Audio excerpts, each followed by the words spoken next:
and this is the southern end of the ranch, so you can kind of get an idea of the expanse of the ranch.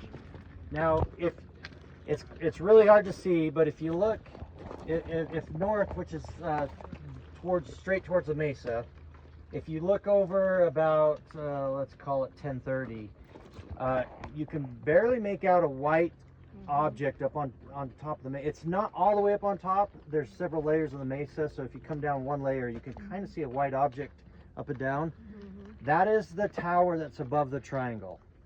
So that gives you an idea of where the triangle is sitting in relation to you know, the mesa. The large grouping of cottonwood trees over there, we'll call it 11 o'clock. That's where the command center and the ranch house is at.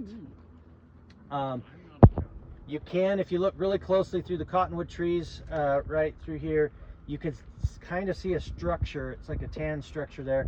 That's the first bait pen. That's what Bigelow called them, bait pens.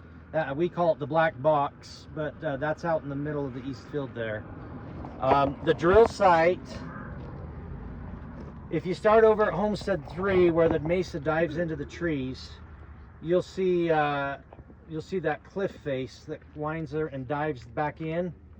Directly below that is Homestead 2, and then if you come out around the face again and you keep traveling and you see where the mesa dives in and kind of makes a V, that's the drill site.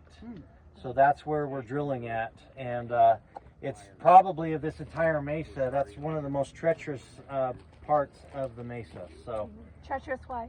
triangle, and then you look over that grouping of big cottonwood trees. That's Homestead 1, and it sits inside the bubble.